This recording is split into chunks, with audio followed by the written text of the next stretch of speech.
বাঙালি মানেই তো মাছের ঝোল ভাত, আর তার উপর যদি হয় ইলিশ মাছ তাহলে তো কোনো কথাই হবে না। তো অনেকদিন পর আজ বাড়িতে আনা হয়েছিল ইলিশ মাছ। ইলিশ মাছের বিভিন্ন রেসিপি থাকলেও আমাদের বাড়িতে ইলিশ মাছ আনলেই বেশিরভাগ নয় পাতুরি, নয় ভাপা, নয় সর্ষে ইলিশ রান্না করা হয়। তো আজ রান্না করেছিলাম সর্ষে ইলিশ। আর সর্ষে ইলিশটা আমার মা একটু অন্যরকম ভাবেই বানায়, আর মায়ের কাছ থেকে এই রেসিপিটা আমার শেখা। তো চলো রেসিপিটা দেখে নেওয়া যায়। প্রথমেই মাছগুলোকে একটু নুন আর হলুদ মাখিয়ে সাইড করে রেখেছি। এরপর তেলের মধ্যে কয়েকটা কাঁচা লঙ্কা আর কালো জিরে ফোড়ন দিয়ে ওর মধ্যে দিয়েছিলাম 1 চামচ হলুদ গুঁড়ো, 1 চামচ লঙ্কার গুঁড়ো।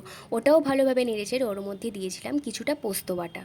পোস্ত বাটাটা দেওয়ার পর ভালোভাবে নেড়ে চেড়ে আমি ওর মধ্যে দিয়েছিলাম কয়েকটা কাঁচা লঙ্কা আর সর্ষে বাটা। তো সর্ষে বাটাটাকে আমি ভালোভাবে ছেঁকে নিয়ে তারপরে দিয়েছি। পর কিছুক্ষণ ঢাকনা দিয়ে ঝোলটাকে একটু ফুটিয়ে ওর মধ্যে দিয়েছিলাম পরিমাণ মতো নুন আর মাছগুলো দেওয়ার পর আবার কিছুক্ষণ ঢাকা দিয়ে রেখেছিলাম। তারপর ঢাকা খুলে মাছগুলোকে ভালোভাবে এদিক ওদিক উল্টিয়ে পাল্টিয়ে ওপর থেকে কয়েকটা চেরা কাঁচা লঙ্কা আর কিছুটা সর্ষের তেল দিলেই তৈরি আমাদের সর্ষে ইলিশ।